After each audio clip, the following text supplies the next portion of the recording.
Random House Audio presents The Expats by Chris Pavone. Read for you by Mozhan Marnò. Truth is beautiful, without doubt, but so are lies. Ralph Waldo Emerson. The one charm of marriage is that it makes a life of deception absolutely necessary for both parties. Oscar Wilde. Prelude. Today, 10:52 a.m., Paris. Kate? Kate is staring through a plate glass window filled with pillows and tablecloths and curtains, all in taupes and chocolates and moss greens, a palette that replaced the pastels of last week. The season changed, just like that. She turns from the window to this woman standing beside her on the narrow sliver of sidewalk in the Rue Jacob. Who is this woman? Oh my God, Kate! Is that you? The voice is familiar, but the voice is not enough.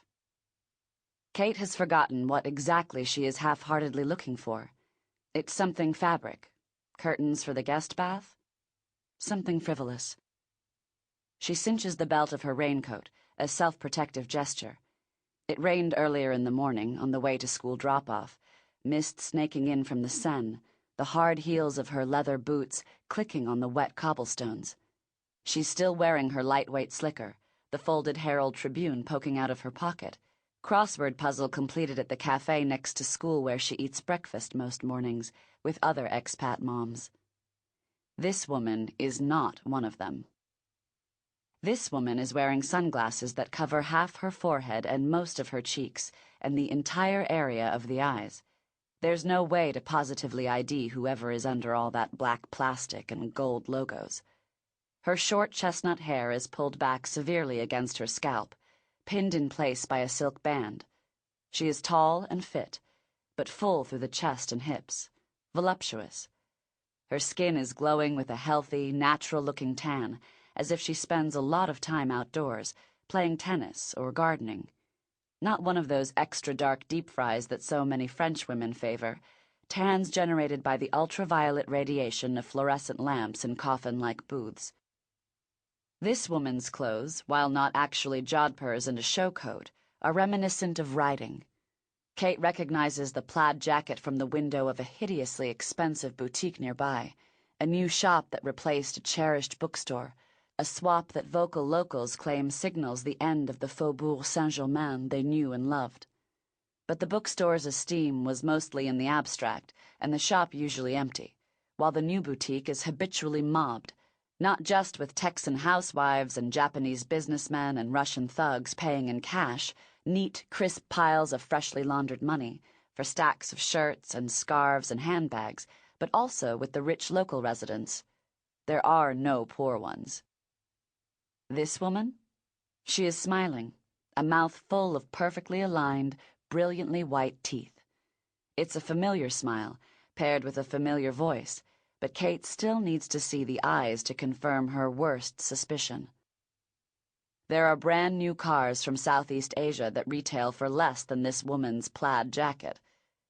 Kate herself is well dressed, in the understated style preferred by women of her type. This woman is operating under a different set of principles. This woman is American, but she speaks with no regional accent. She could be from anywhere. She could be anyone. It's me, this woman says, removing her sunglasses, finally.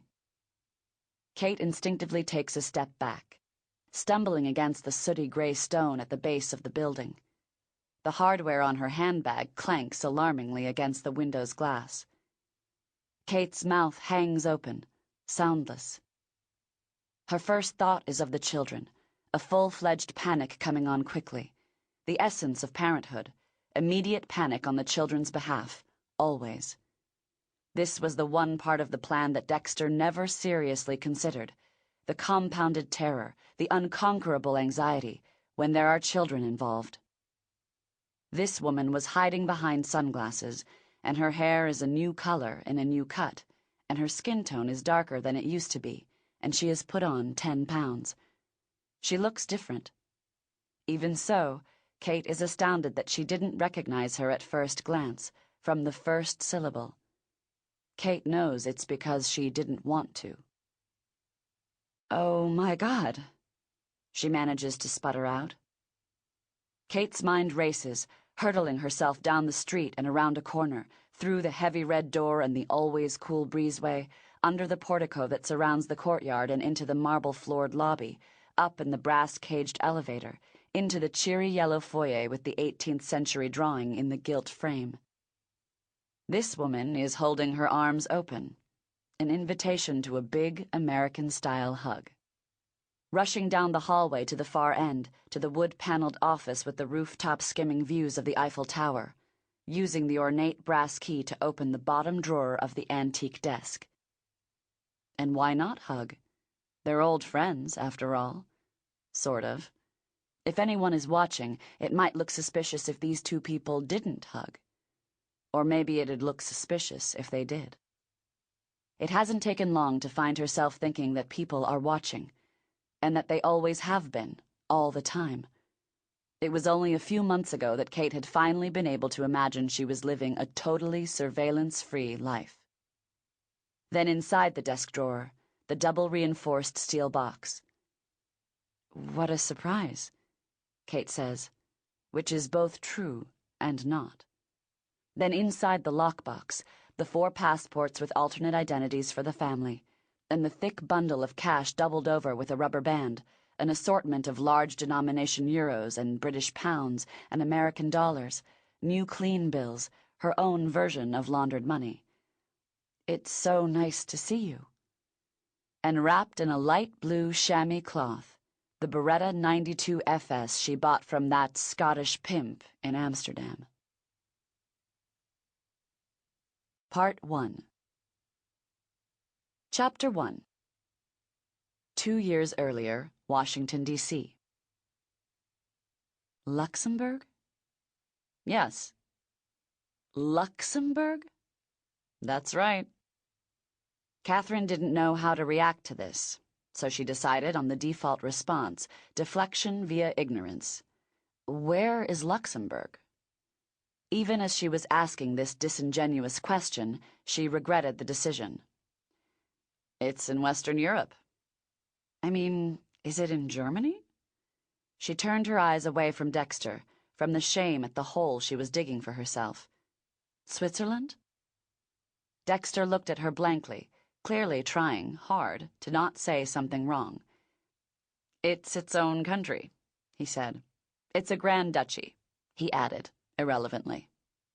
A grand duchy. He nodded. You're kidding. It's the only grand duchy in the world. She didn't say anything. It's bordered by France, Belgium, and Germany, Dexter continued, unbidden. They surround it. No.